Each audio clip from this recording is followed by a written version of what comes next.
There we go. Okay. So let's see.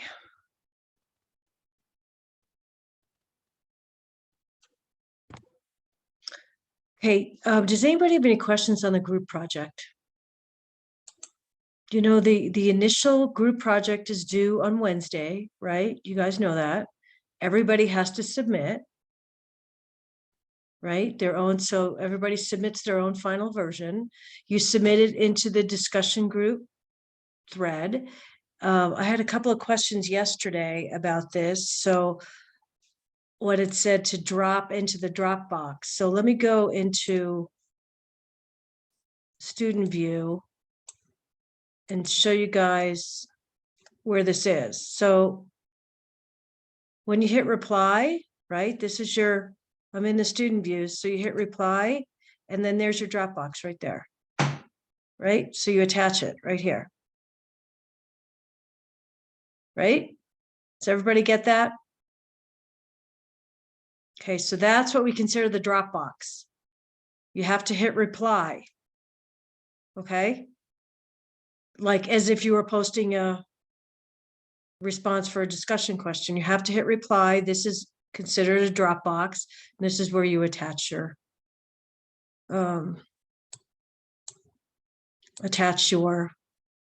final version. Okay, so that's what's due this week.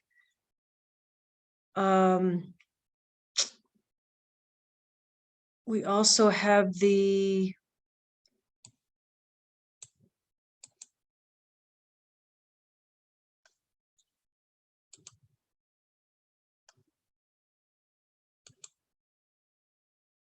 okay, so here's our questions for last week, for what we're going to be doing today.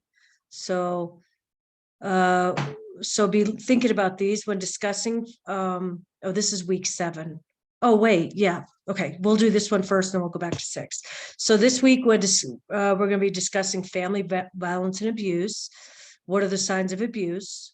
And then what are the 4 emerging infectious diseases? Okay, so that's for this week. Okay. And then for last week, by the way, for those of you that haven't turned in week 6 assignments, you have this week to do it. You have till Sunday to do it. And there was, for some reason, we had lots of missing assignments in week 6.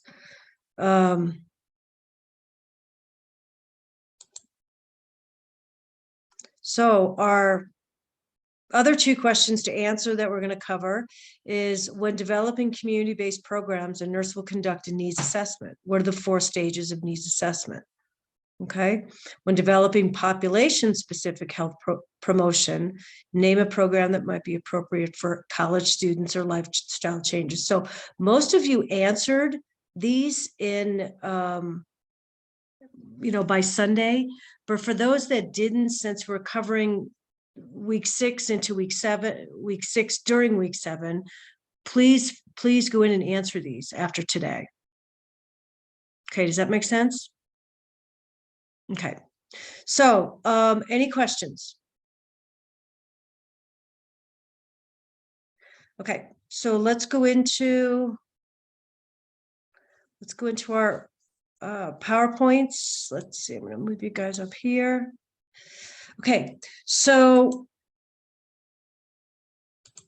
chapter 11.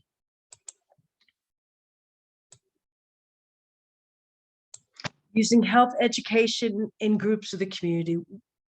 So after this chapter, after reviewing all the information, the PowerPoint, the case studies, the book, here's what you should be able to do. You should be, oh, I've got 3 people in the waiting room. Hang on a second. Sorry.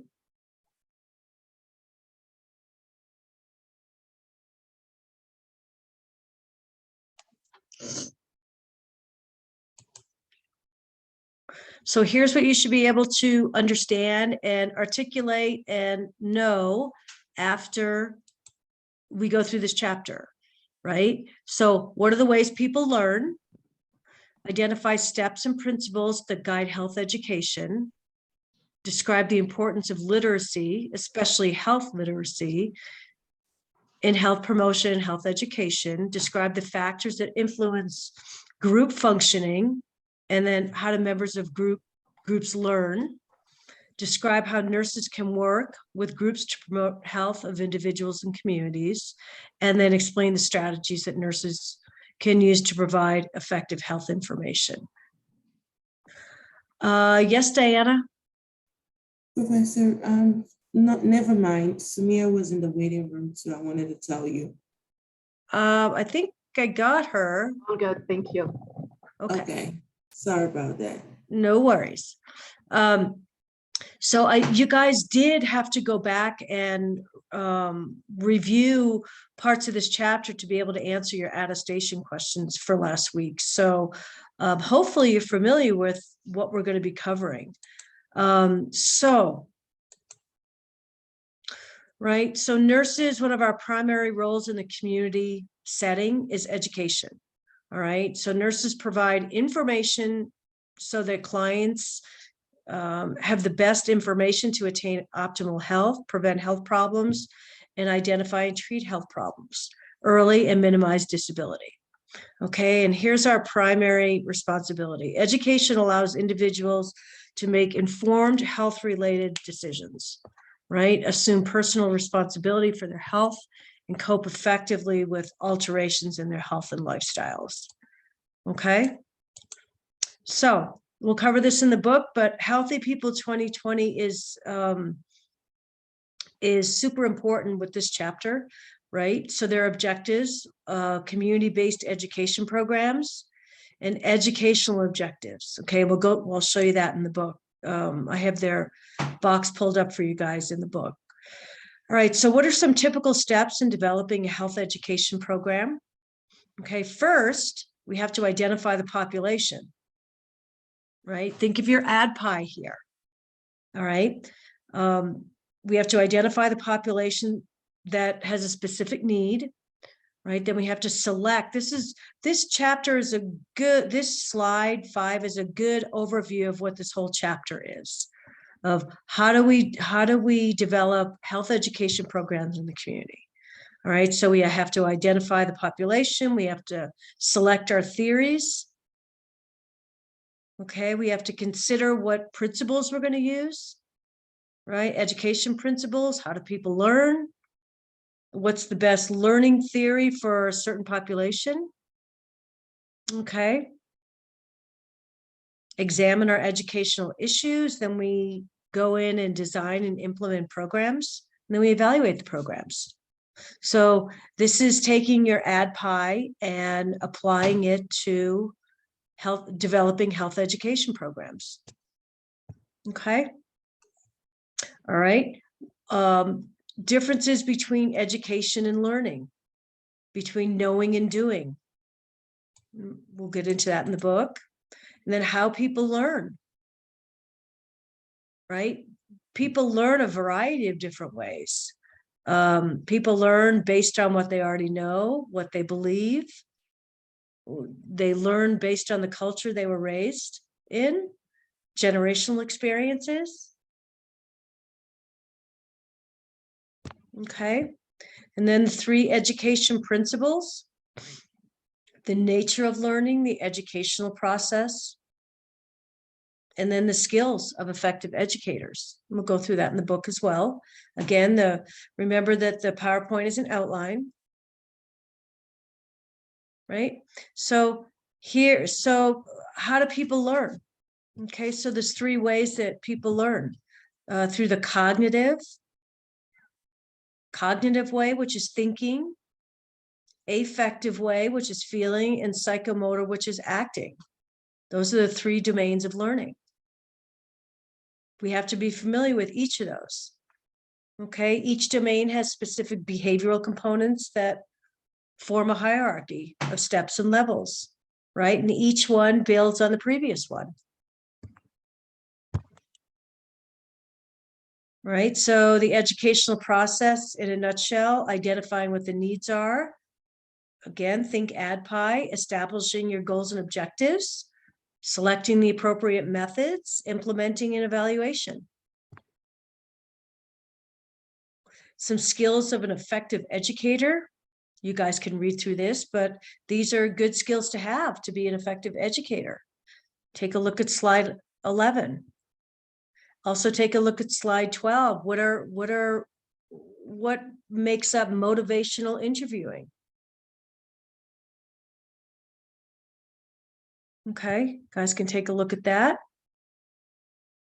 Developing effective health education programs. What's your message? What's the format? What's the environment? What's the experience, participation, evaluation? Okay, education, you're going to be asked, if you're in community nursing, you're going to be asked to do a lot of education, and you'll be developing programs and teaching to different populations. Okay, some educational issues. Okay, we'll go through those in the book. What are some barriers? This is important. We'll cover this. What are barriers to learning? Lots of them. Fear of public speaking, lack of credibility, limited professional experience, unable to deal with difficult people, whole list of barriers. Okay, and then we talk about health literacy. We talk about health literacy and health illiteracy. Okay, lack of motivation to learn.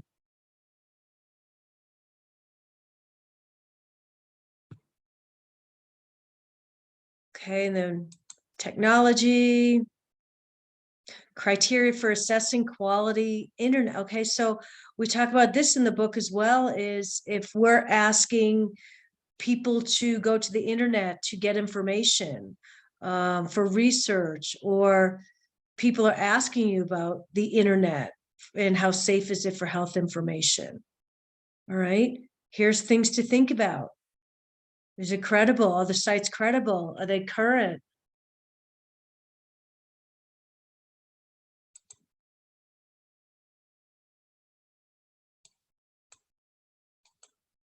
I'm just going through this quickly so we can jump into the book and get to these specific topics. How do we work effectively, working to effectively educate groups of people? Okay, that can be a challenge as well. Groups can be used to initiate and implement changes for individuals, families, organizations, and the community. Right? And so when we're teaching in groups, community groups represent the collective interests and needs and values of the individuals. Okay.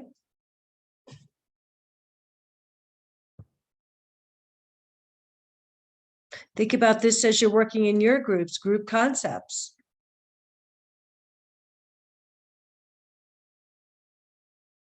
Okay, what's your group definition? What are your key elements? How are you developing as a group? What are your norms? What's your culture? Who's leading it? What's your structure? Okay. So let's go in and have a look at the chapter and go through some important points to understand the concept.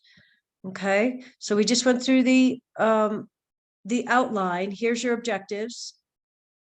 Okay, we just went through those. So I highlighted some key terms from this chapter. Okay, so what first comes up is the Healthy People 2020.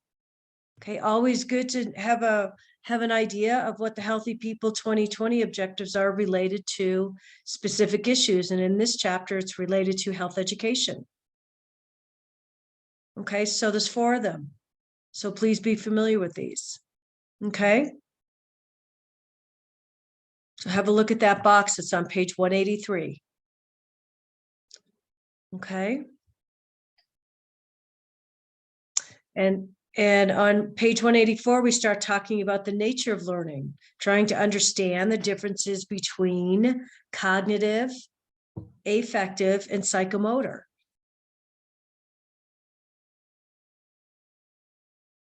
Okay, so we need to understand the differences. So for cognitive domain includes memory, recognition, understanding, reasoning, application, and problem solving. Okay, so I want you to have a read about cognitive. That is the memory. Affective. Okay, so your affective domain in your nature of learning is changes in attitudes and the development of values. Right, so for affective learning to take place, nurses need to consider and attempt to influence what learners feel, think, and value. Right, and because attitudes and values of nurses may differ from those of who you're teaching, it's important to listen carefully. Okay, and we all know it's super difficult to change deeply rooted attitudes, beliefs, and interests and values with some people. Right, so in order to make changes, we need to be supportive and encouraging of these people. Right, and then psychomotor domain includes the performance of skills that require some degree of neuromuscular coordination and emphasizes motor skills. Right, so this is kind of the hands-on approach, right, as far as the domain of learning. They're taught a variety of psychomotor skills: bathing infants, changing dressings, giving injections, measuring blood glucose levels. Right, so when you teach this skill, and then you want them to kind of the teach back method. Right, once you teach, you want them to show you how to do it. Okay, so those are your 3 domains of learning. Okay,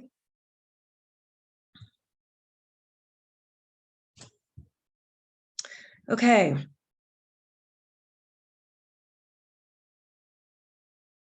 so this is a good box. 11.1. This is steps in a needs assessment, because in order to do education, you provide education, what's the first thing you need to do? A needs assessment, right? So be familiar with box 11.1. That's important to the concept of how we're developing education programs. Okay. And then now I'll talk about selecting what the appropriate educational methods are. Right. So choosing educational methods that will facilitate the efficient and successful accomplishment of the program's goals and objectives. Right, they should be matched with the group you're teaching, match the strengths and needs of both the client and the presenter. Right, we need to choose the simplest, clearest, and most succinct manner of presentation to avoid complex program designs.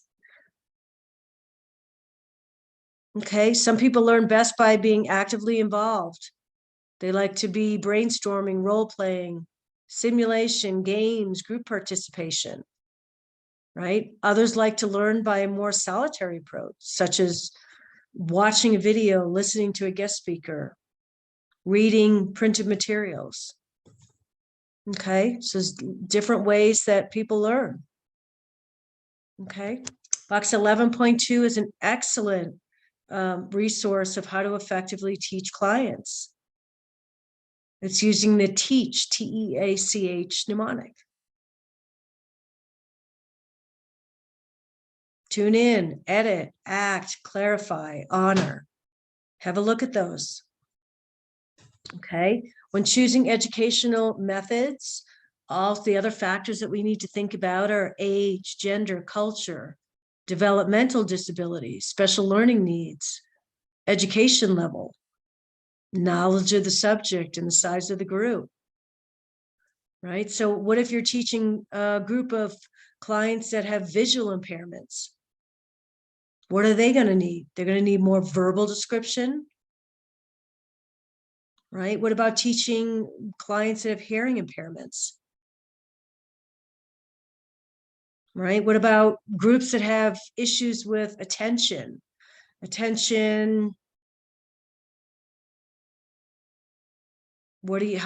the best way to teach them? Right? If they have issues with attention and concentration. Okay, so this paragraph here is an excellent summary of some different types of groups that may have specific challenges on what you can do. Okay, so I'm on page 186. Excellent information. Okay. And then we go to our levels of prevention. Okay, in regards to this developing health strategies in the community. So let's see what a primary is. Education at health fairs regarding immunizations for children, older adults, people with chronic diseases. That's primary, right? Right. Secondary, education at health fairs regarding early diagnosis, early treatment of diabetes, along with providing health screenings, right? With the goal of shortening disease duration and severity. Tertiary, education in rehab centers or adult daycare centers to help individuals who have had a stroke maximize their functioning. So there's a good breakdown of primary, secondary, and tertiary with regards to health education. Okay. This is an excellent tool right here in this box on page 189. How to use plain language in health education. How to organize your audience, choose your words carefully, make information easy to find. It gives you some specific examples. Okay. So please review that box as well. Gives you a lot of specific ideas. It's excellent information.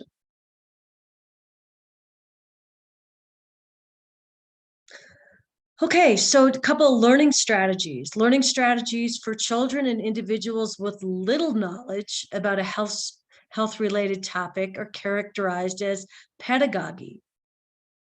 Okay, so in this model, maybe the teacher makes the decisions about what will be learned and how and when it will be learned. Okay, this strategy is for people who have little knowledge about a health-related topic.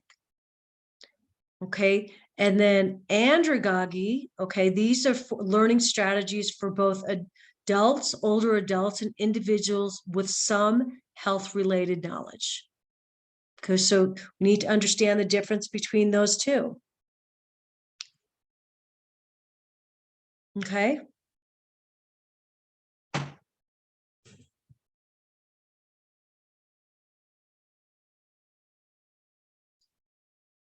And then here's our barriers that we covered in the PowerPoint. Okay, the barriers start on page 191. And then here's two of the most important learning related barriers are low literacy and lack of motivation to learn the information and make the needed behavioral change. Okay, this is where we talk about being health literate and health illiterate. Right, so some people might be embarrassed to admit that they have this deficit of the health knowledge, right? And they may try and appear to understand the information and they really don't. Okay, and so as our society becomes more multicultural, the problem of low literacy can increase dramatically. So we really need to be able to assess the literacy levels of our audience, of our clients. Okay, really important. And then there's a couple of health promotion models that I'd like you to be familiar with. One is it's on page 193, the health belief model, the HBM model. And this is typically used with groups that you think might have an issue with motivation.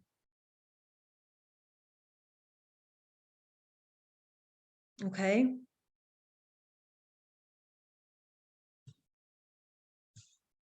And then this model includes 6 components that help to answer the question of what motivates individuals to do something. Okay, so that's that model.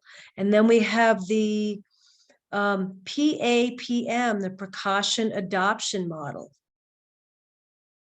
which goes along with the trans-theoretical model, the TTM. All right, so this is a second set of models. Okay, so we've got the HBM, and now we have our TTM and our precaution adoption process model. Okay, and it goes through what those are. Okay, the TTM and the PAPM are discussed together because they both deal with change that occurs in stages over time. And these stages are listed for you on page 193, which I would like for you to review. Okay. So there's your 3 health education models to be familiar with.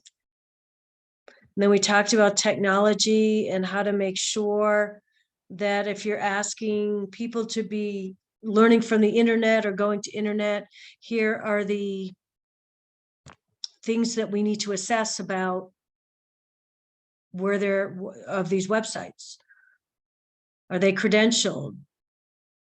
Does the site clarify whether its function is to provide information or to market products? Okay, the one design, is the site accessible? Can you do searches? Is it easy to navigate? So these are things to consider when trying to get internet health information. Okay. Okay, that was all I wanted to cover in this topic. I want to go to the case study for this one, for this topic. Okay, so have a read with this here, please. And let's look at our scenario.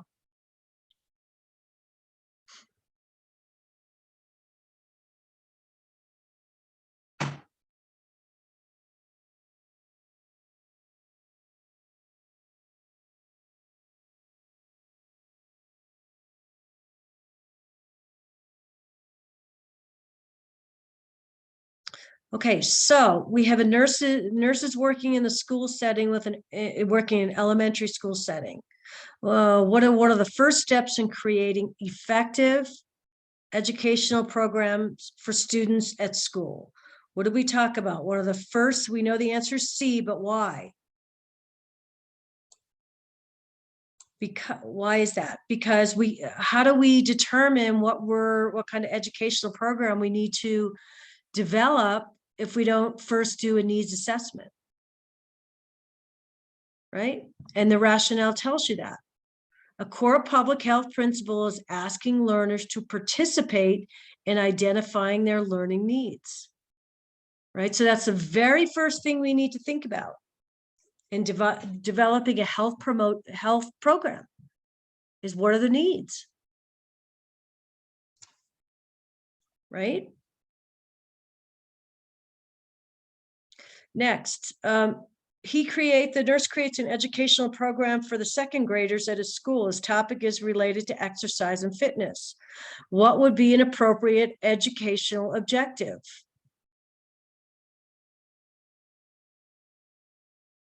Okay, the answer is C. Why? Somebody explain to me why this is the right answer, please.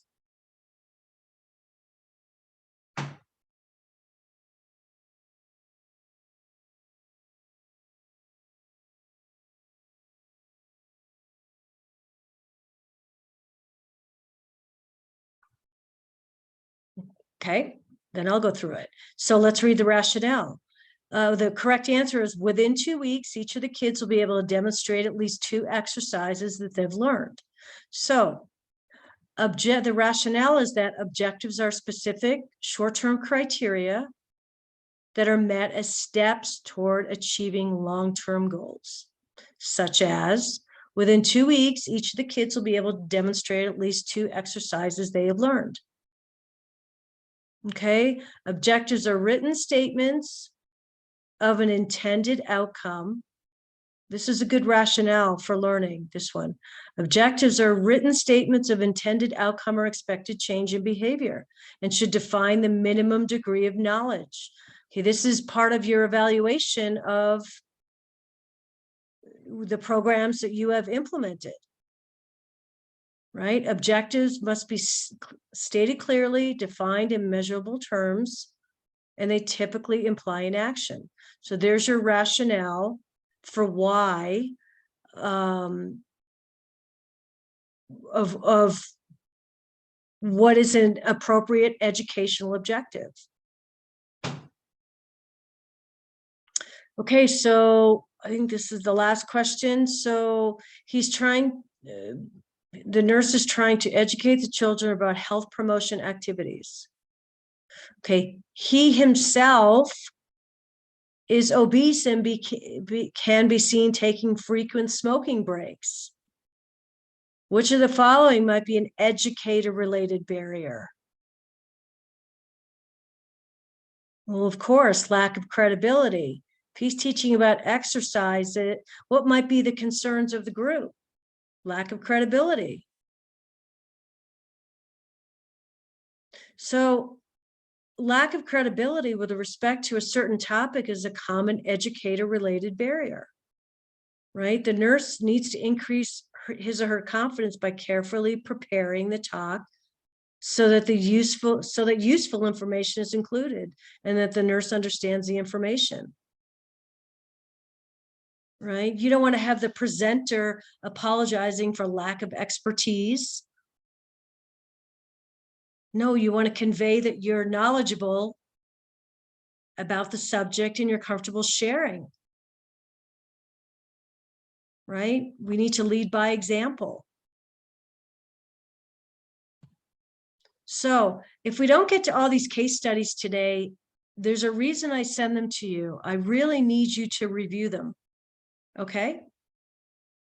Because they have a lot of excellent learning points from the PowerPoints and from the book. Okay? So any questions on that? Let's get into chapter 12 because it goes right along. How do we do community assessments and evaluation? Okay, so we're going to skip to chapter 12. Does anybody have any questions about chapter 11? Always go back to your objectives. Okay, go back to your objectives. And for chapter 11, do you understand? Can you answer the questions in the objectives? Okay, important to always go back and review the objectives.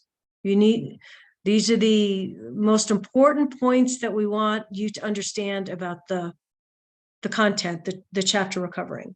So here for our community assessment evaluation, right? Decide whether nursing practice is community oriented. Okay, understand selected concepts basic to community-oriented nursing, community client, community health, partnership for health. Compare the nursing process to community-oriented nursing practice.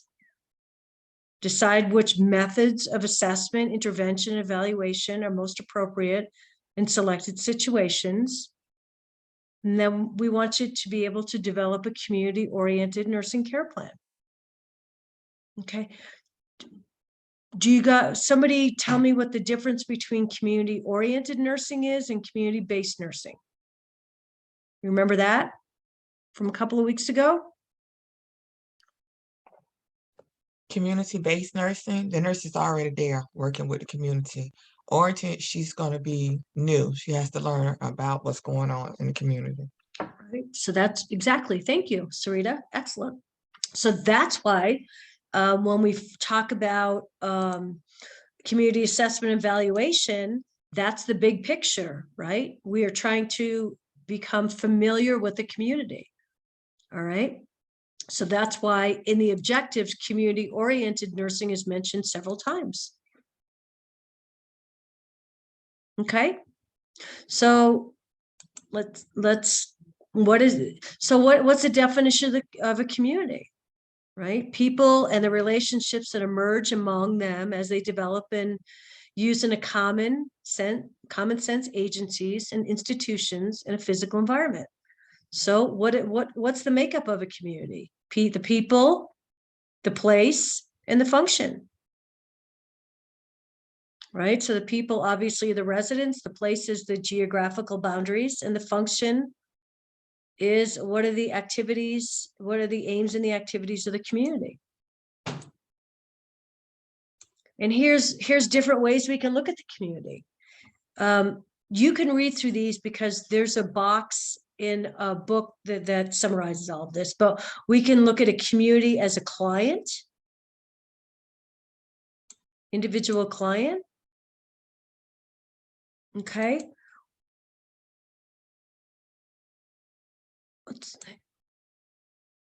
There's several ways we can look at community as a client, and then we can look at community as an individual, as a family, as a population. And I'll show you where that's in the book. Okay. Community as a client and partner in nursing practice.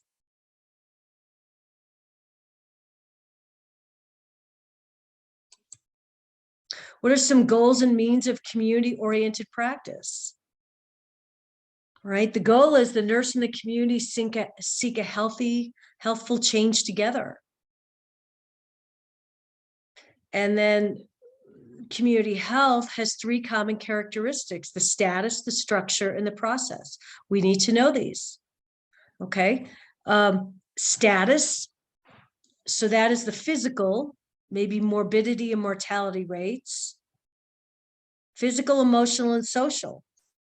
Okay, the physical is the morbidity and mortality rates. The emotional would be the client satisfaction. And then the social components. What's the structure?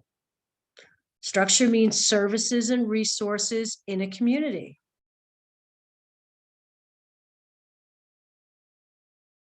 And then what's the process? Well, effective community functioning or problem solving. So those are the goals for community-oriented practice.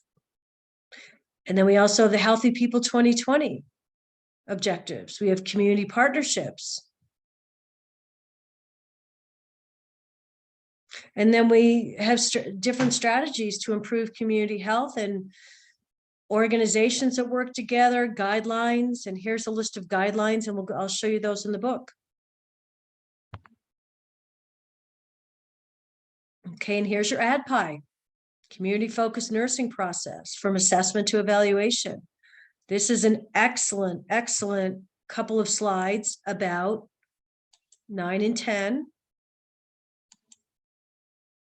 Okay, and 11. 9, 10, and 11 is breaking out your ADPI for community assessment. Okay, how to apply your ADPI to community assessment. Okay, so please have a look at slides 9, 10, and 11. Excellent breakdown. Right, and then we all personal safety in community practice, right? Personal safety should always be considered in the community. So an awareness of the community and common sense are the two biggest guidelines for judgment.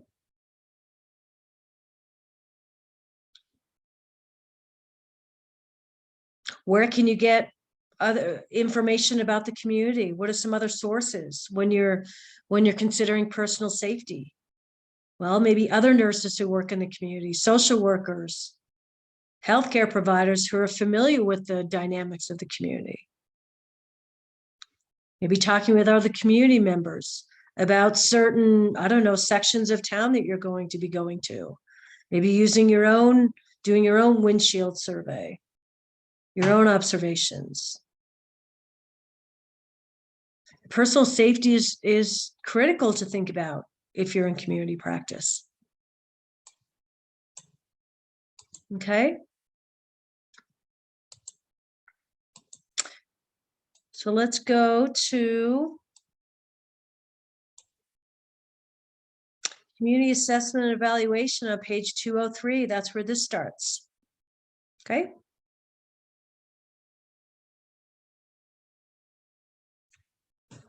And our chapter outline is simply our PowerPoint. Okay.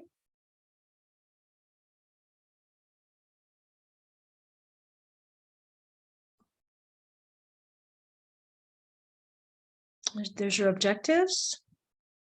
Here's some keywords. Again, if you don't know what the words mean, you can go back and click on the words and it will take you to the section of the chapter that talks about that word. Box 12.1 is an excellent summary of core competencies for public health professionals. Okay, it is your ADPI. It's excellent breakdown of your ADPI, defining the problem, select and define variables, identify relevant and appropriate data, evaluate. Okay, so have a look at that. Okay, so the nursing process from assessment through evaluation is used to promote community health, right? This process begins with a community assessment, one of the core functions which involves getting to know the community. Okay. And what is a community? And it gives you a definition from the World Health Organization of what the definition of a community is. Okay, community is a group of people who have common characteristics. They can be defined by location, race, ethnicity, age, occupation, interest in a particular problem or outcomes. Okay, and here box 12.2 gives you different types of communities.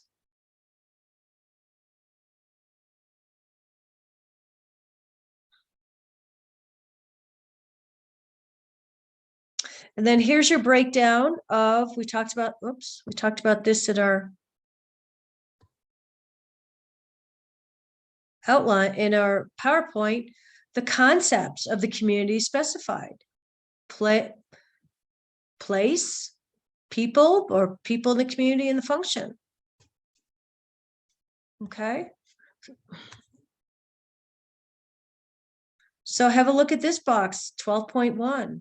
Important to understand the three different concepts that make up the community.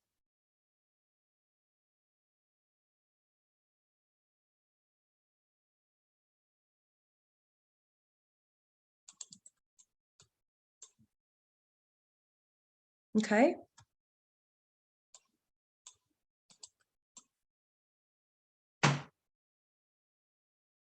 And then this is an excellent box about how to identify community systems, or community systems found within any community. Some may have all of these, some may not have all these, but what makes up a community? Politics and government, safety, transportation, education, physical environment, recreation, economics. Okay, what makes up a community? All those different factors.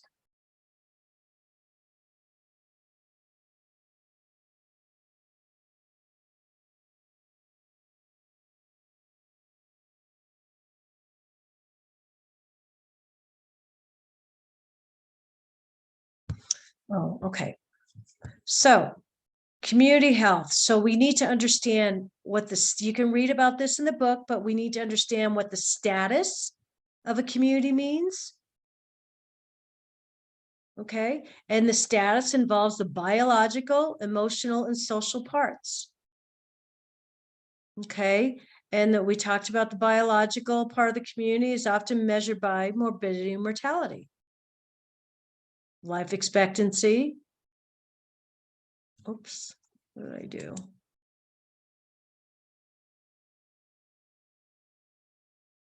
Okay.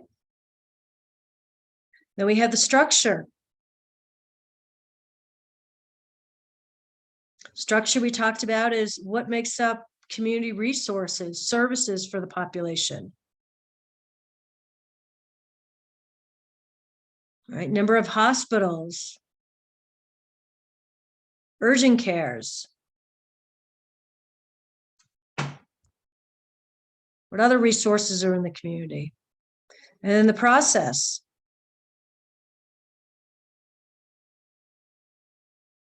Okay, the view of the community health as a process of effective community functioning, problem solving. How well do they function? Okay, so those are the three important parts. It's right here. So table 12.2 summarizes the three concepts: the status, the structure, and the process. Okay, we need to understand the difference between each of those and where you might get information to talk about each of those. For example, status. If you're looking at the concept of status, census data might be helpful. If you're trying to understand the structure of the community, your local chamber of commerce may be helpful. And if you're looking to see how the community functions, some resources you might go to are local government, real estate agencies, local history. Okay. And then here's your Healthy People 2020 goals for community assessment. They're on page 209. They have 4 of them. So it's important for you to understand what these 4 are.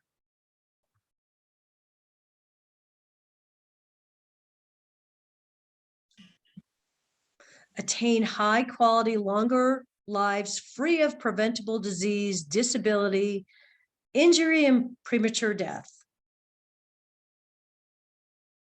Achieve health equity, eliminate disparities, improve health of all groups.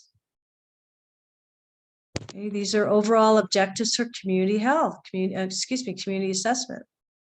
And then what are community partnerships?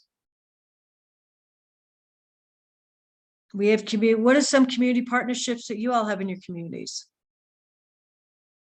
Food banks. What else? What are some examples of community partnerships that you see in your own communities? Do you have any examples?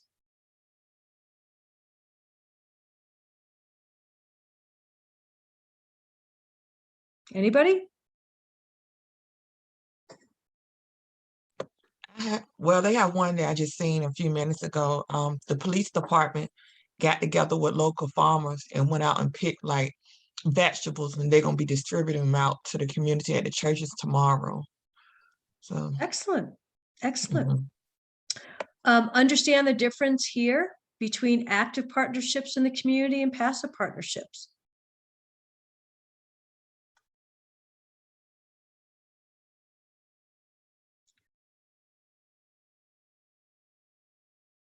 So an example of an active participant in the community may be, let's say, a local company provides food for, let's say, after school programs.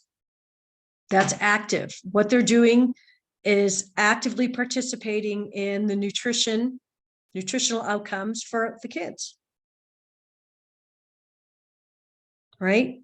Where that's actively participating, where passive participation might be groups that are planning, assessing, planning, implementing changes for the community, such as, let's say that the community has a high crime rate.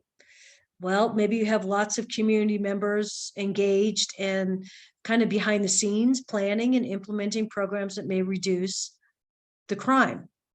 That's passive. Okay.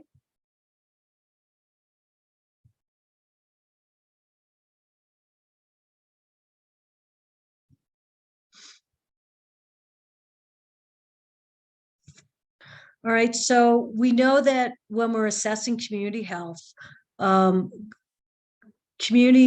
assessment is one of the 3 core functions of public health nursing, right?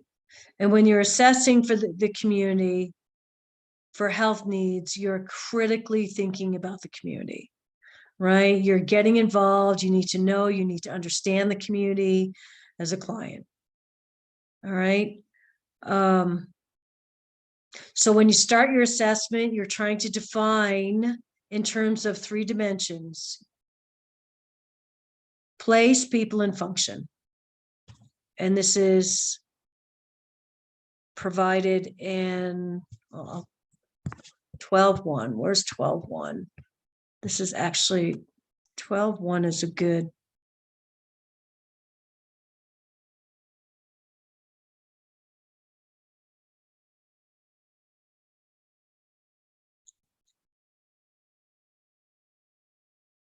I know I'm going backwards, but 12.1. Where's 12.1? Right here. Okay. So you need to go back to 12.1 and have a look at that. But let's go through. No, we went through that.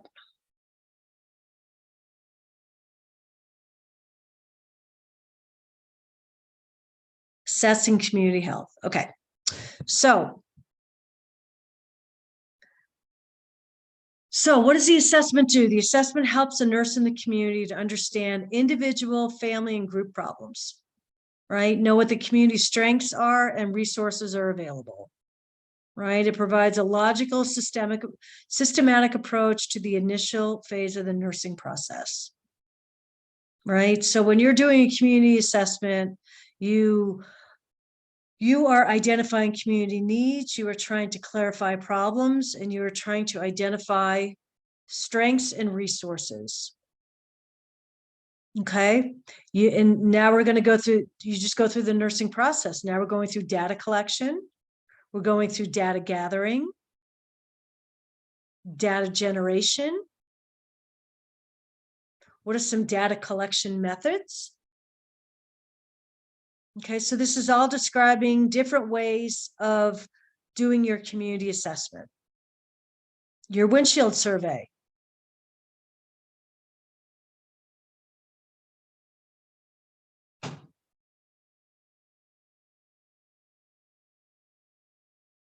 How do I identify key informants for the interview? Who are your key players that you might want to pull in to help you with your community assessment? Here's some examples: county health department nurses, church leaders, community members. Who can identify your key stakeholders? Maybe somebody from the education, parent-teacher association, mayor, local politicians. So who do you pull together as you're doing your community assessment? Who are key members of the community that might be able to help you with your assessment? Law enforcement.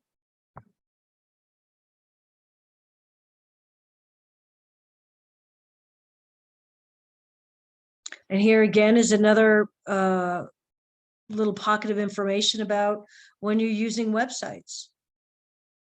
How current is the information? When was it last updated? How credible is the data?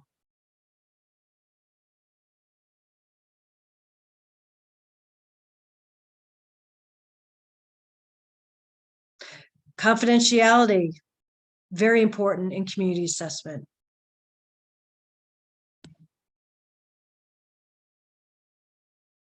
Okay. So does that give you an overview on how to conduct or how to begin the process of doing a community assessment? So let's do the case study here. So Ms. Jones is a public health nurse who participates in making home visits in a large retirement community. A community assessment of retirement centers within the city limits has been requested by community leaders. The goal is to identify community health problems of the residents and the strengths of the communities, as well as the types of resources which will be needed to meet the health needs of the individual. All right, so she has determined that she'll start her community assessment with data gathering through the county website. After this, she'll conduct a windshield survey using the public bus system. And this method will enable her to observe the characteristics of individuals using public transportation. So we all set on the setting?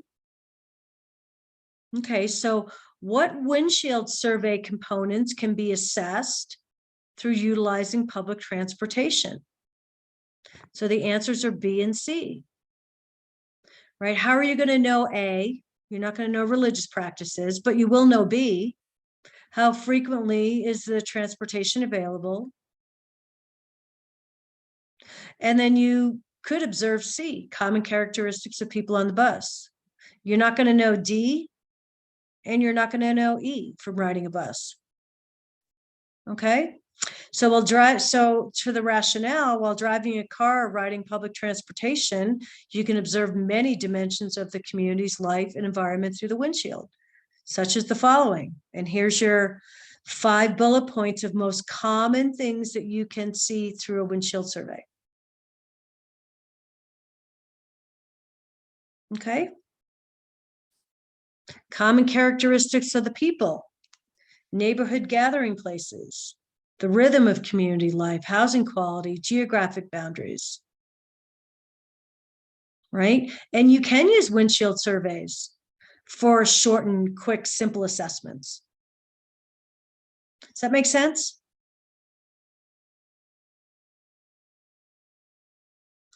Okay, next is the informant interviews are a critical part of conducting a community assessment. Which of the following should Ms. Jones consider when scheduling a meeting? Okay, so the correct answer is B. The interviews can be time consuming, so care must be taken to allow time for discussion. Okay, A, C, and D really don't apply. Okay, so informant interviews with social workers, religious leaders can provide data and describe a community that is well-defined, that has well-defined clusters of persons with similar problems, such as persons of low income, persons with concerns about adolescent pregnancy. Okay, the data can be difficult to acquire without personal interviews. So read the rest of this rationale. It goes through why informant interviews are so important and what you need to consider.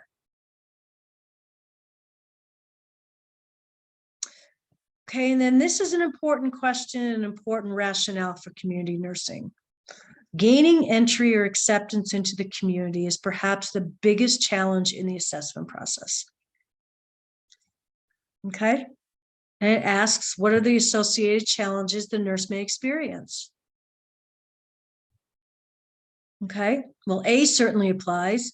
The nurse represents an established healthcare system that is not known to the residents, so they may feel threatened.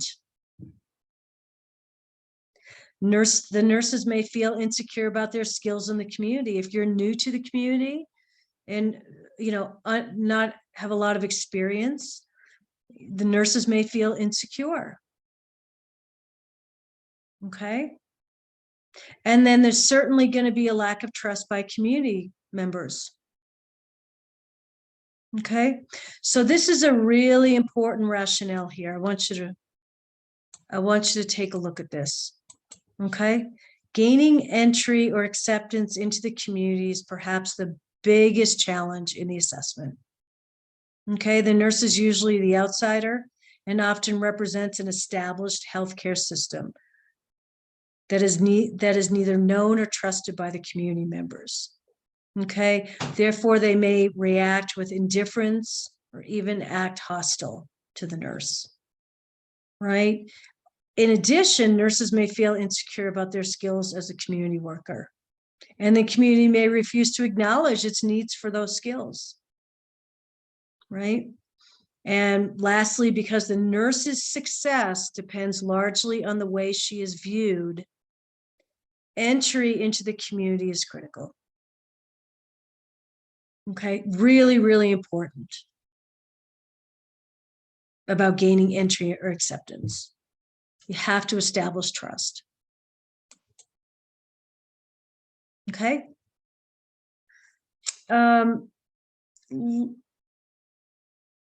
If anybody has the book open, since we're done with 11 and 12, should we answer the 2 attestation questions for this week, or do you want to wait and do all of them at the end? What do you guys want to do? We could answer. Okay, let's answer them then. So let's go to your attestation page for week 6. And somebody read the first question.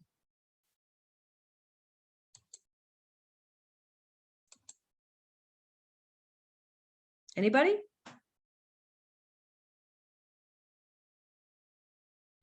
Okay, then I'll have to go back out. Hang on. It says, when discussing family violence and abuse, what are the signs of abuse?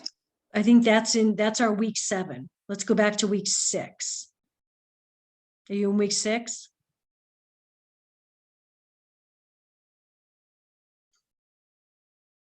You have the week 7 as due for this week. Oh, that's right. Well, okay, most of you did 6, but some of you didn't. Okay, that's fine. Let's go to week 7. So let's consider week 6 done. But there are a handful of you that didn't do week 6. So you need to go back and do week 6 this week. Okay, all right. So let's skip ahead to 7 and we'll do 7 at the end of the next 3 chapters. So hang on. Okay, so now we're into this week's chapters, which are violence and human abuse, infectious disease prevention and control, and then there's a chapter with specific infectious diseases, HIV, hepatitis, TB, and STDs. Okay, so chapter 25. Okay, so we should be able to, here's our objectives. We should be able to complete all these when we're done. Okay, you can read through these. Okay. Okay. We know with regards to violence that there is significant mortality and morbidity that results from violence, right?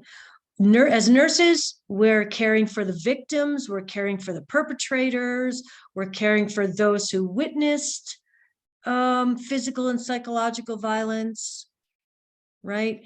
And we also can take a role in actively working to develop community responses to violence through working on public policy and needed resources. Okay. What are some social and community factors that influence violence? Okay, we have workplace violence. We have violence in the schools, school shooting. We just had another school shooting yesterday in Colorado at one of the high schools outside in the park next to the school. Media, what's the media's influence on violence? Religion, population, community facilities, all these are social and community factors affecting violence. All right.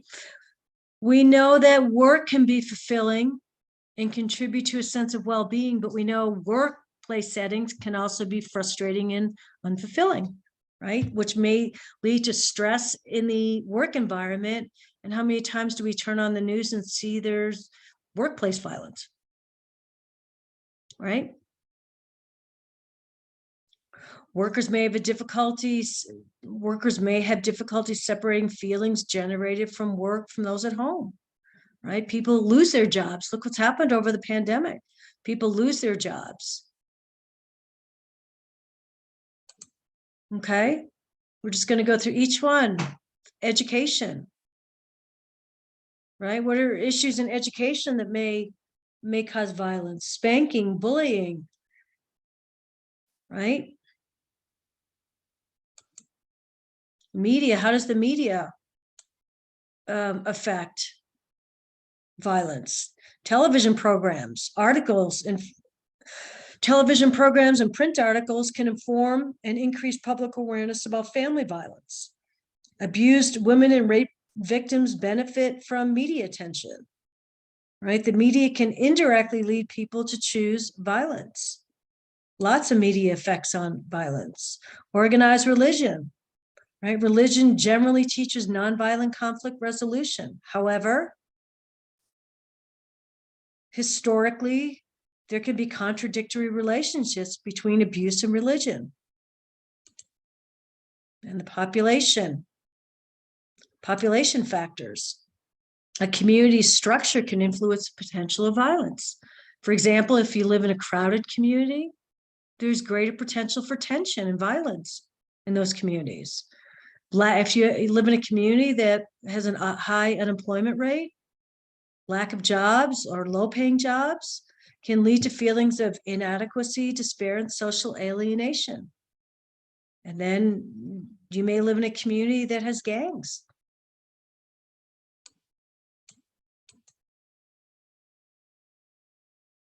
Okay, family violence and abuse. How is abusive patterns developed? What are types of family abuse? Physical, sexual, child abuse, neglect, intimate partner abuse, elderly abuse, older adult abuse, right? So for us as nurses, we have to be able to identify our potential victims of family abuse, right?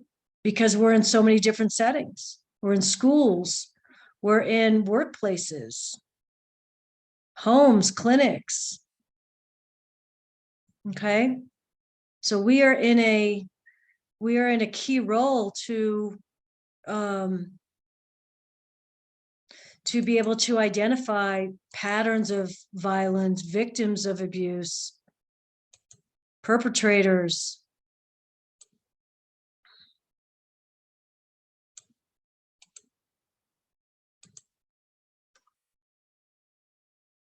Okay, violence and human abuse is chapter 25 starts on page 433.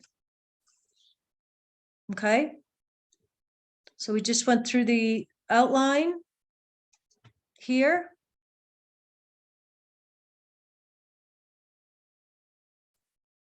And there's your objectives. So let's go through and pull out some important pieces from this chapter, right? Definition of violence.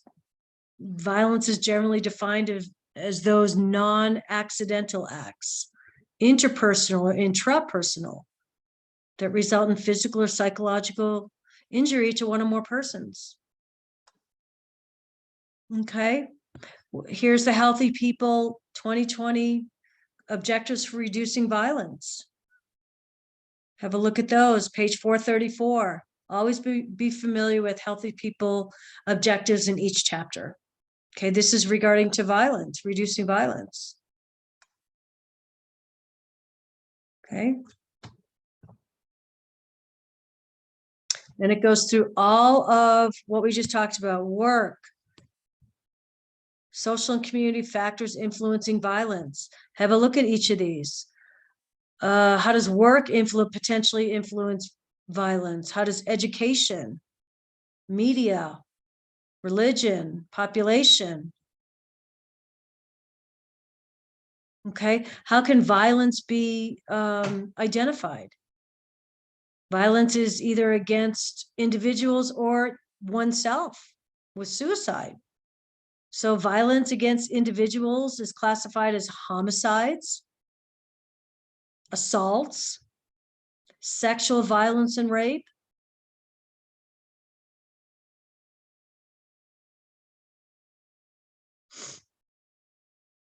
and suicide. Okay, so when we talk about violence, we're not specifically talking about against others. It can also be with yourself.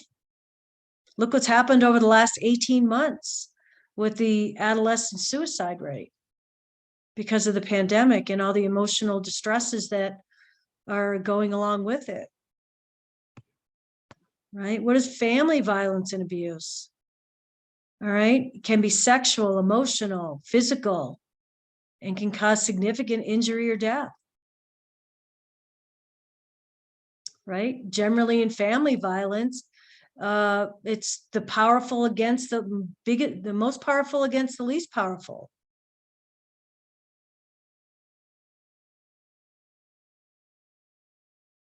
And then development of abusive patterns. We know as nurses, we know we're all mandated reporters, right? Everybody knows that. What does that mean? What does a mandated reporter mean? We're required to report any signs of abuse. Yes. Yep. Right. So to help abusive families, nurses need to understand that the factors that characterize people who become involved in family violence include upbringing, living conditions, increased stress. Right? As children, abusers were often beaten or saw siblings or parents beating. Right? They learned that violence is a way to manage conflict. Right? Both men and women who witnessed abuse as children are more likely to abuse their own children. Right?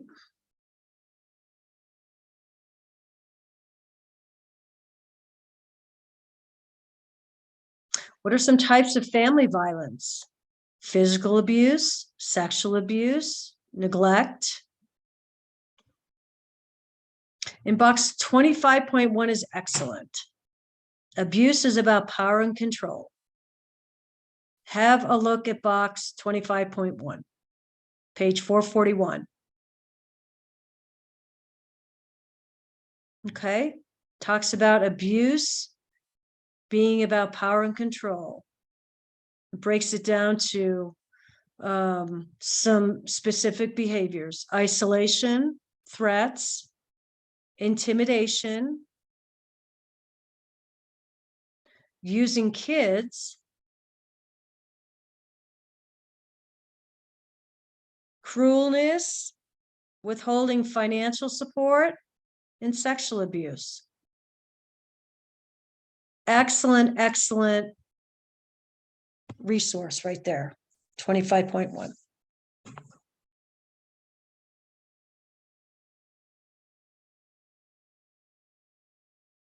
And then child abuse is huge in the community.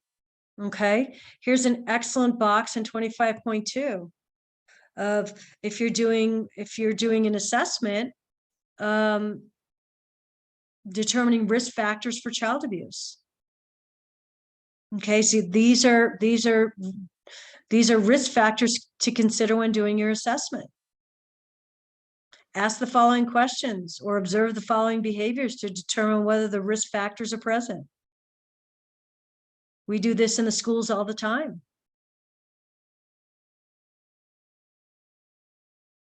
Okay. How do you identify potentially abusive parents? Really important. Do this in the schools all the time as well. Excellent, excellent information. Okay. So I'd like you to be familiar with that as well.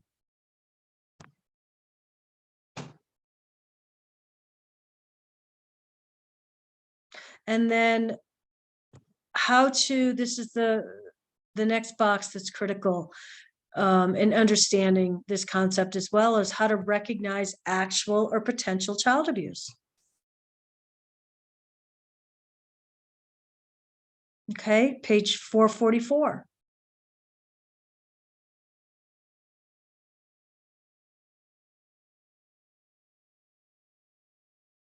And it goes through each of the types of abuse. Intimate partner abuse. Pretty prevalent. Most domestic violence is committed by men against women. However, men also abuse male partners, women abuse male partners and female partners. Okay.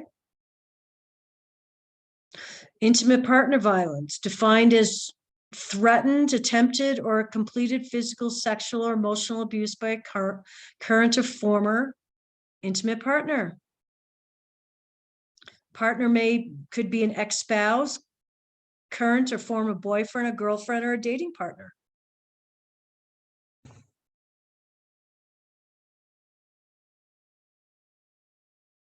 And then here, this is an important section to read. What are the signs of abuse? Okay, I'm on page 445. What are the signs of abuse? They talk about battered women. Often have bruises, lacerations of the face, head, trunk.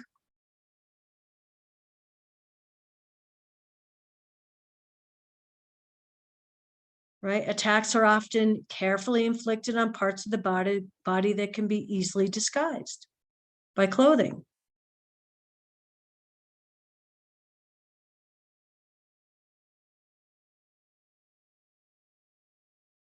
And here's a good box of how to assess for these boxes through the chapter are good summaries of what the sections are covering. So this box assesses intimate partner violence. How do you assess that? Here's a couple of questions you could ask.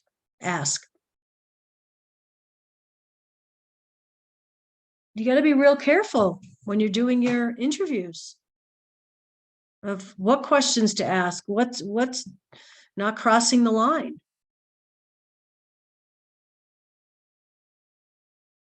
And then we definitely know that abuse during pregnancy has significant implications, right?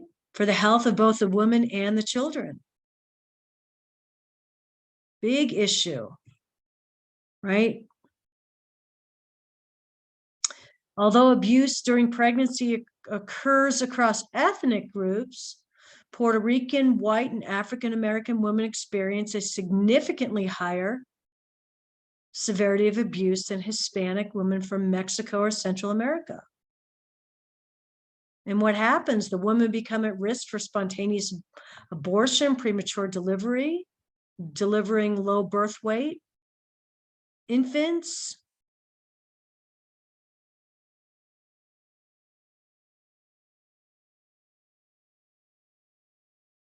And then we talk about elder abuse, right? Elder abuse is huge, right? Elder abuse is definitely growing as a form of family violence, right? And like spouse abuse and child abuse, most cases of elder abuse go unreported. Why? Because they're afraid to tell the police, the friends, or the family, right? They're afraid if they tell, then they're going to get treated differently. Okay. Emotional abuse of the elderly. Well, we have physical abuse, we have emotional abuse, we could have financial abuse. Right, and here's some in these bullets, here's some examples.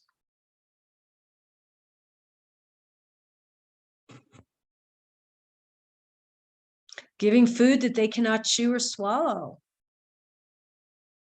Giving medication to induce confusion or drowsiness.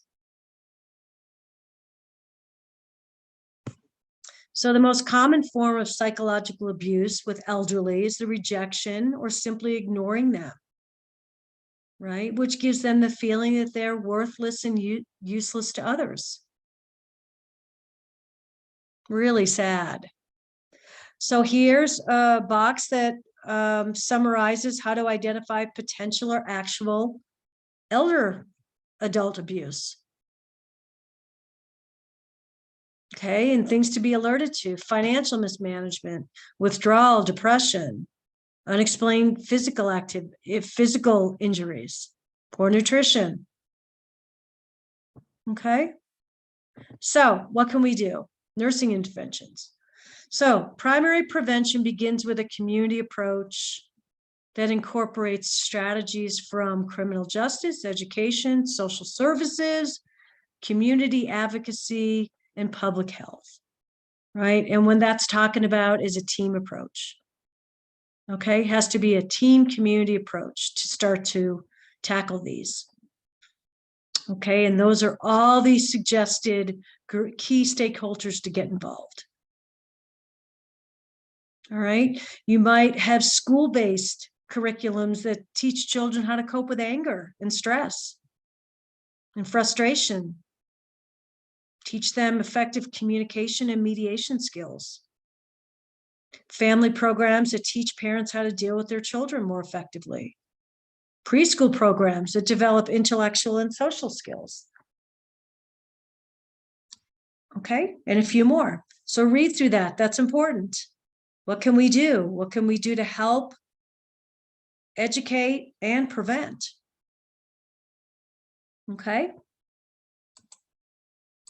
Let's go to the case study. Okay. The nurse, school nurse, Sarah's a school nurse of an educational complex serving elementary, middle, and high school students on the same campus. She's responsible for 2,400 students. She has a medical assistant who helps monitor compliance with immunization documentation. Her role is primarily related to illness care and treatment of students with chronic needs. Okay, she also organizes all student and parent education related to health promotion and disease prevention. Okay, so this is an excellent case study to review. Okay, so please put on your notes, check on your notes, review chapter 25 case study. The rationales are excellent. Okay, so she's recently been seeing a 12-year-old girl for complaints of vague symptoms. She comes in daily. The nurse has noted a trend with the time of the day. She appears anxious and nervous when she is deemed ready to return to class. What problem could be suspected? Okay. So the answer is D. Okay, maybe she's being bullied or pressured in the classroom. Okay, A, B, and C do not apply. Okay, so let's read why. Or you know what, I'm going to have you, I'm not going to read this whole thing. I want you guys to read this real quick. Okay, because this is all about youth violence, bullying, harassment in the school setting. So everybody read what I just highlighted in yellow.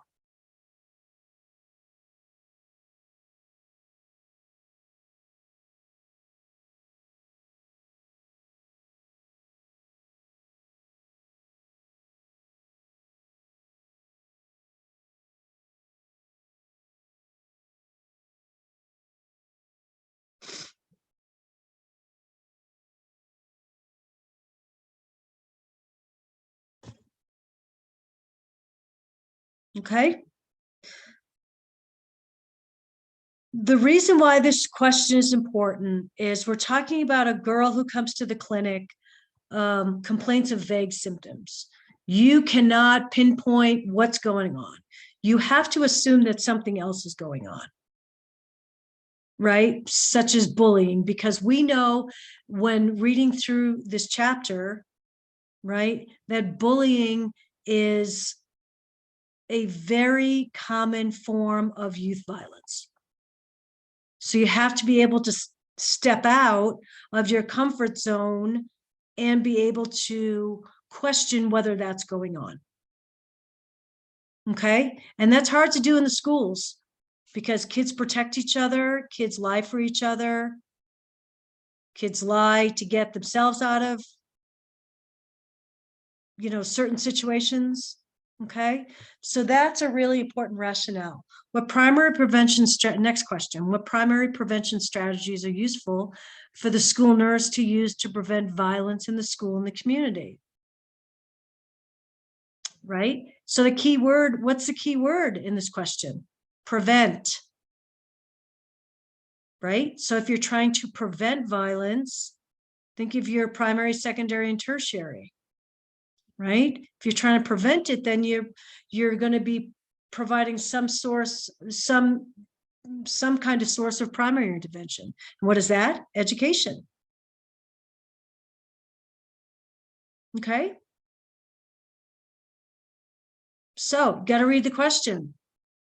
That prevent is the key word in that question. So if you're trying to prevent, you're going to be looking at something with education.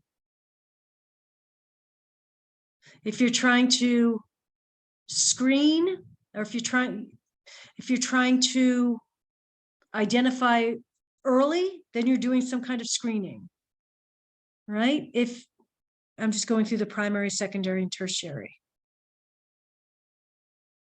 Okay. And here's the rationale. Primary prevention begins with a community approach that incorporates strategies from criminal justice, education, social services, community advocacy, and public health to prevent violence. And here's all your bullets of things that you can do.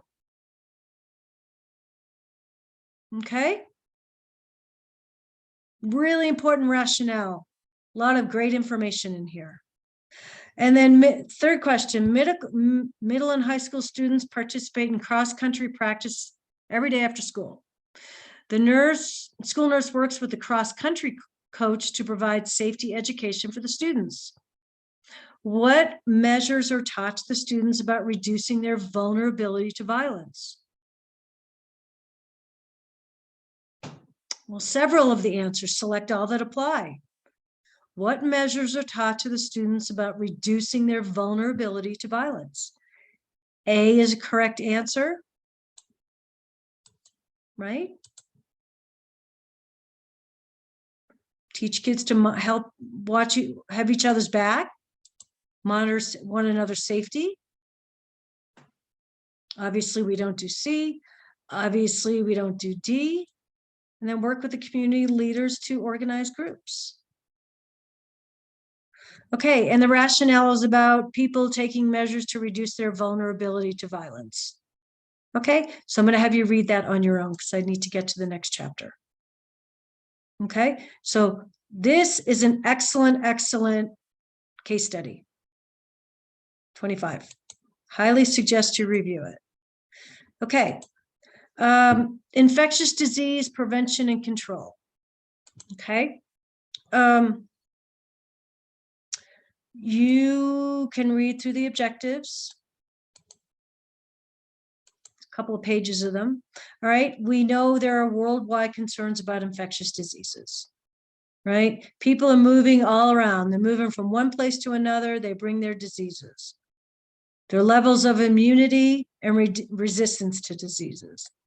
They bring viruses, bacteria that travel country to country, state to state, local, everywhere. Okay. We have already talked about this, transmission of communicable diseases. We have the agent, the host, and the environment. Which is what? What does that make up? What does the agent, host, and environment make up?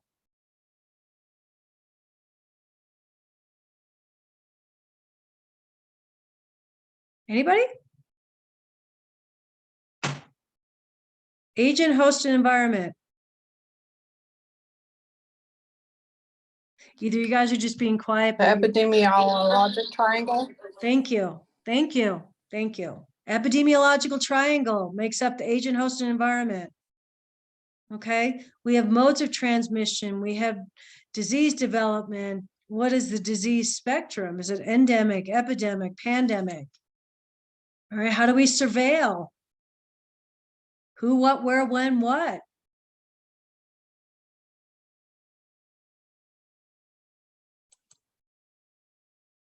Okay, what are some emerging infectious diseases? Ebola, HIV, new flu viruses, West Nile.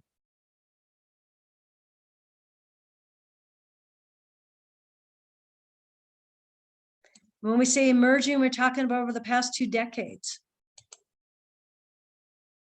Right? Primary, prevention and control of communicable diseases. What's primary? We seek to reduce the incidence by preventing it before it even happens. This is a good slide. This is a good review slide, slide 9. Secondary, with regards to communicable diseases, aims to prevent the spread of the disease once it occurs. So early intervention, early identification, right? And then tertiary, we work to reduce complications and disabilities throughout treatment and rehabilitation, right? The disease is already set in. So now tertiary, we work to reduce the complications. Excellent review. Okay, what are some agents of bioterrorism? You can read through that. You can read through that. Talks about bioterrorism, vaccine preventable diseases, foodborne diseases, vector-borne diseases, right? Everybody know what a vector-borne disease is? It's an illness in which the agent, the infectious agent, is transmitted by a carrier, a vector. So that's the Lyme disease with the ticks, Rocky Mountain spotted fever, rabies. And we have parasitic diseases, diseases of travelers, right? And we have our healthcare acquired infections, right?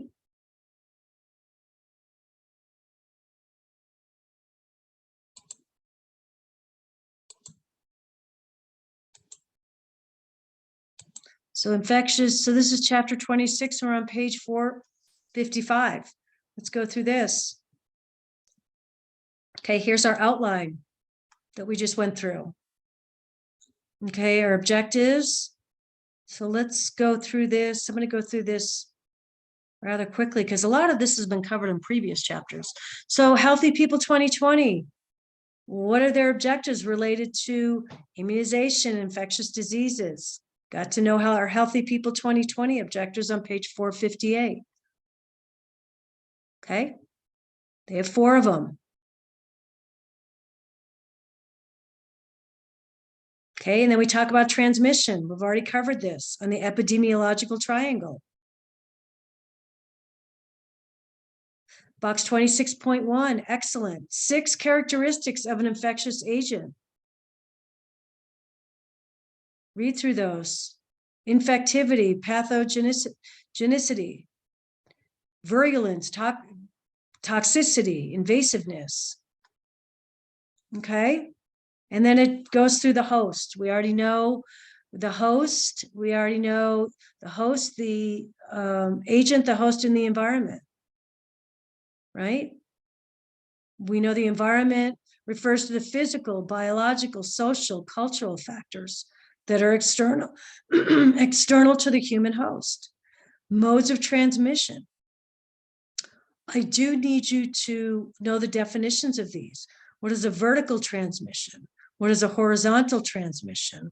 What is a common vehicle? Okay, and vectors. So I put those definitions on a little card, and they're right here, page 459. Okay. Surveillance. We already talked about this in previous chapters, right? But we talked about analytic. Well, let's read this. When conducting surveillance, we gather who, when, where, what, right? And then we collect that information, and then that's used to answer the why. A good surveillance system collects, organizes, and analyzes current, accurate, and complete data for a defined disease condition. Right? And then when we have that information, the resulting information is promptly released to those who need it for effective planning, implementation, and evaluation of disease prevention and control programs. That's in the community, right? So we have to gather all our information, and then we need to provide it in a timely way to whoever's planning, implementing, and evaluating programs. Right? 26 bucks. 26.2 on page 460 is an excellent box. Basic surveillance, elements of surveillance.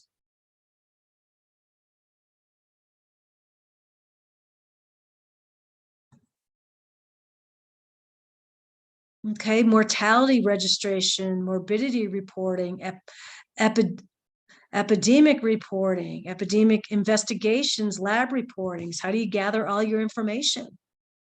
Or what information are you gathering? Okay, and then it talks about the emerging infectious diseases. It goes through each one. Okay.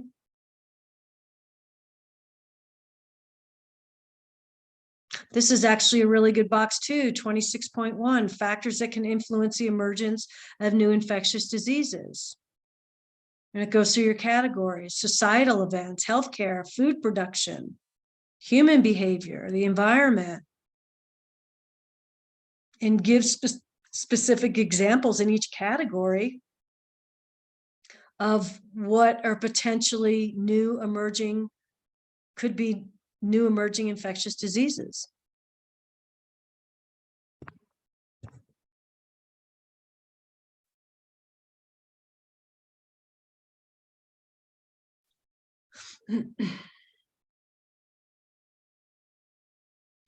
Okay, and then the last part of this chapter was the levels of prevention related to infectious disease intervention. So what would be primary? Goal, obviously, is to prevent the occurrence of the disease. So we're educating about maybe safe food handling practices at home. Secondary, to prevent the spread of the disease. So we would immediately evaluate the possible source of any foodborne outbreak, right? Trying to get ahead of it. And then tertiary, to reduce the complications and disabilities through treatment and rehabilitation, right? So that would be the treatment for immediately treat any food, assuming people have foodborne infections. Okay. Then it goes through, we talked about in the PowerPoint, which is what are some agents of bioterrorism? What are some vaccine preventable diseases? Okay, it goes through childhood immunization schedules. So you can read through this. But the case study, again, in this particular chapter is excellent as well. So I want to cover that because that's where our learning takes place. Okay, so we have a nurse working in the public health department. His primary responsibility for infectious disease surveillance, his primary responsibility is for infectious disease surveillance and reporting and reducing the incidences of communicable diseases within the community. So he works closely with the public schools to ensure that students have the appropriate documentation of vaccination history on file, because legislation in the United States requires immunizations before most children before they enter school. Okay, so what is a nurse aware of with regards to immunizations of students in the community? Okay, so the correct answer is D. Ethnic groups are at risk for incomplete immunization. And we'll read I'm going to have you read the rationale about this question because it goes through why this is correct and why these are not. Okay, so read through the rationale real quick.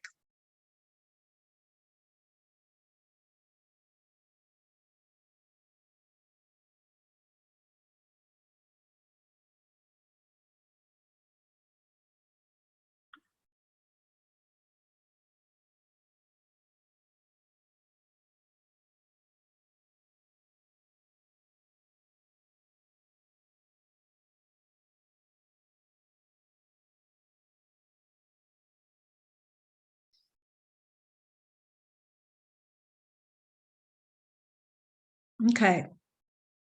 So the rationale gives a good synopsis of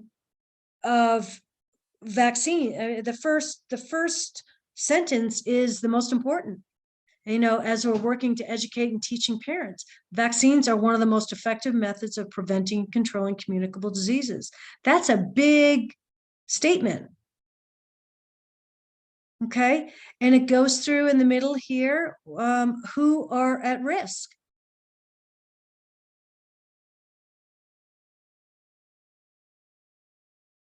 Okay. Inner city children from minority and ethnic groups may be particularly at risk. Right? Children from certain religious communities whose beliefs prohibit. You have to be aware of this if you're a school nurse. I have to be aware of all this as a school nurse to understand why some kids are not getting vaccinated. Okay? So you have to understand those facts. Number 2, the school nurse calls the public health department to report that several students may have symptoms of pertussis. What symptoms does the nurse expect to hear about? What's pertussis? Do we all know about pertussis? An irritating cough that becomes paroxysmal. So pertussis, what is pertussis? Whooping cough. Okay, this is important in the schools when we're talking about infectious disease. Okay. Pertussis begins as a mild upper respiratory infection, progresses to an irritating cough in 1 to 2 weeks. Okay. Repeated coughs occur without intervening breaths and can be followed by characteristic inspiratory whooping cough. That's why I call it the whooping cough. Okay. So, we need to understand that what are the most common, like pertussis, chicken pox, the more common infectious diseases you may get in the school setting, you are going to have to report these. So what this also talks about is the school nurse having to report an increased case of pertussis to the health department.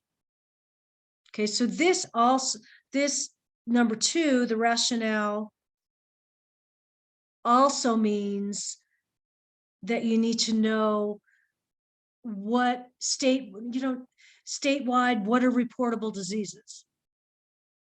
Does that make sense? Because as a community nurse, and for me as a school nurse, I need to know what I have to report to the health department.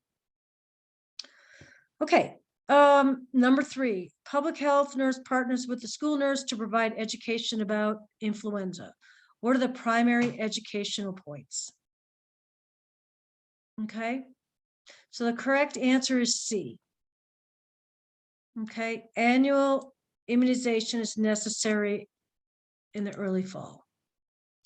Okay, have a look at the rationale, please, because this has important learning, teaching, or important information in it.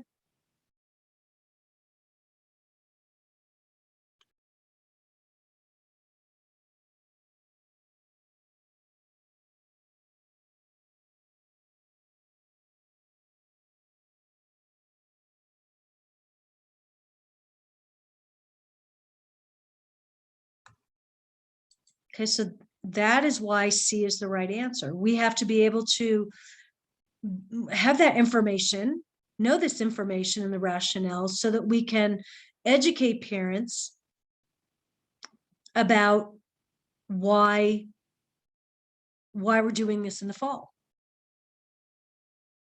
Okay. And I'm going to have you do, well, let's just do it.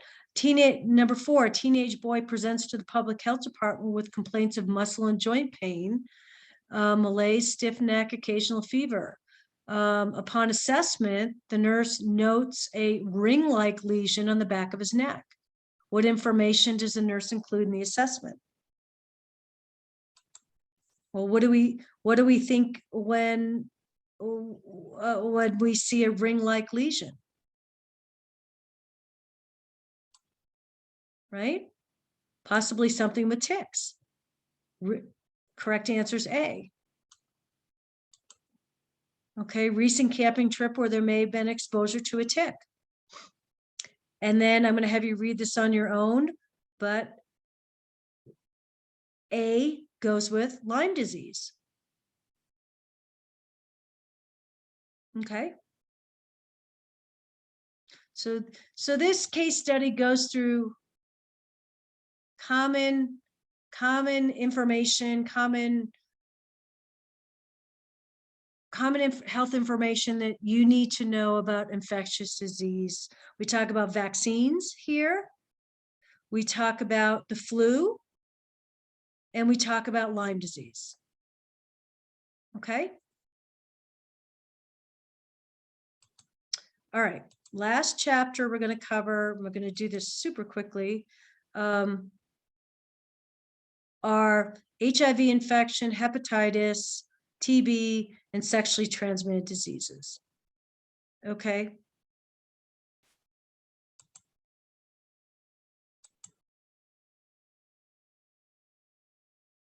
So we know that these four are often acquired through behaviors that can be avoided or changed. Okay. Individuals who live with these chronic conditions can be transmit them to others. Okay. And it goes through the rest of these slides, go through all four of these. So I'm going to jump to the book because I want to show you a couple of things in the book. You can read through this outline. I do want to go to the book. So a few things I want to point out.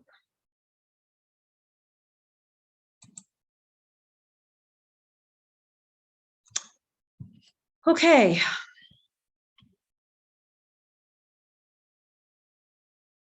Healthy People 2020. We got to know in this chapter. Okay. What are their objectives pertaining to communicable diseases from this chapter? Okay. The HIV, the hepatitis, the TB, and the sexually transmitted diseases. So I need you to know 470, Healthy People 2020, page 478. What are their objectives?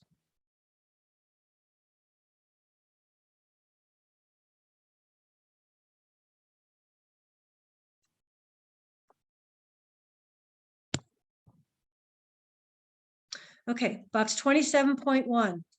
What are the modes of transmission for HIV? Okay. Important information. This is a good summary for the HIV.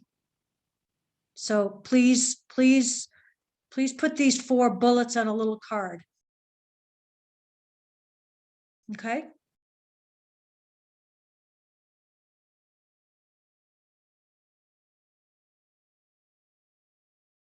Okay, and then it talks about STD starting on page 482. Okay, box 27.1 is an excellent summary of sexually transmitted diseases. Okay.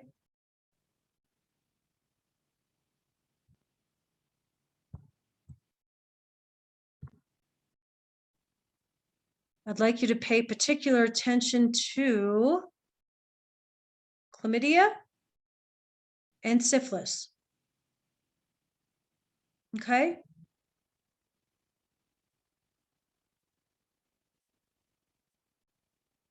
And then it talks about each of them. Okay. The one reason why I want to mention syphilis is because we talk about pregnant women. Okay. With syphilis, pregnant women can pass on this disease to their babies.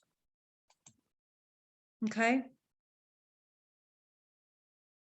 And we know that syphilis is dramatically on the rise in the number of cases. Okay.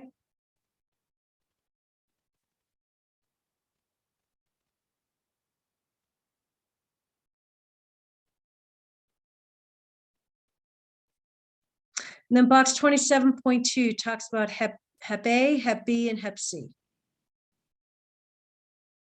Okay, so you do need to know the difference between the 3 of those. So box 27.2. Okay. And then it talks about, goes through each one. And then with TB, how to perform a TB test. Okay.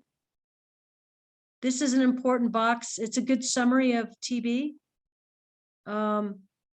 As far as how to perform the test, how to read it, how to interpret it. So please be familiar with that. Okay.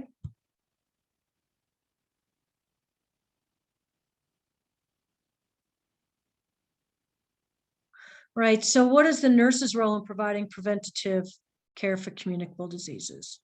Okay. Then it goes through, I'd like you to read through this section. Okay. Because it does an extended version of primary prevention, secondary, and tertiary. Okay. Levels here, and take a look at this box. Okay. I really need you to review this section. Okay. Excellent examples of primary, secondary, and tertiary. Okay.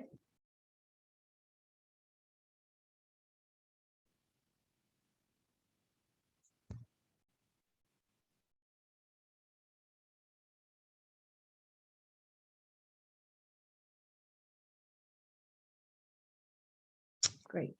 All right. And I think I'm going to just have you take a look at this case study on your own. But these three case studies, 25, 26, 27, are a must to review. Gives you an excellent overview of the chapter. Okay, so I'm going to ask you to review 27 on your own. So let's go to the back to the attestation questions for this week. Can somebody read them? The first one, so that we can all answer them.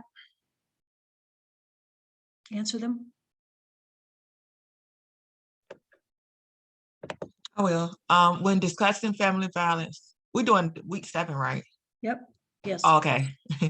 When discussing family violence and abuse, what are the signs of abuse? Okay.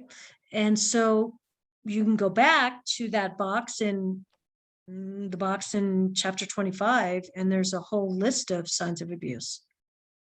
So is you guys want to throw out some signs of abuse and we can at least answer the question? I put bruises to the face, trunk, and hold on, let me see what I put. Yep. And head. Yeah. Yep. What else? Those are physical. Loss of temper on a daily basis. Yep. Excellent. One more. Frequent physical fighting. Yep. Okay, so there's your answers for the first one. There's more, but that's a good variety as far as physical and emotional. Okay, and what's the second question?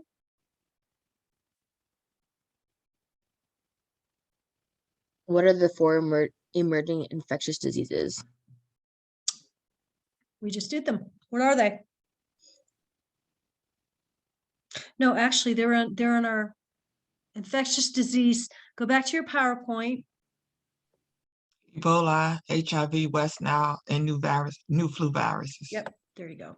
It's on one of the slides in your PowerPoint for infectious disease. So it'll be chapter 26. Is that right? I think it is. So what are they? Ebola? HIV, West Nile, West Nile. new flu viruses. Okay.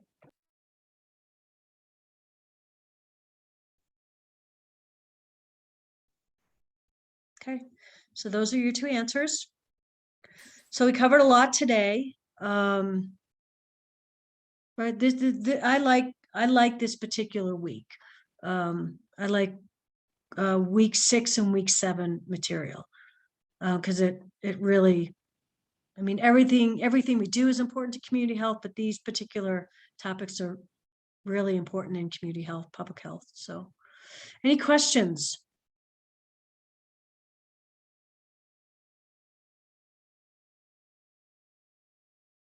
So I would, when you get your study guide, go back to your study guide and pull out the information from chapter 6 and 7 and make sure you have an understanding of it.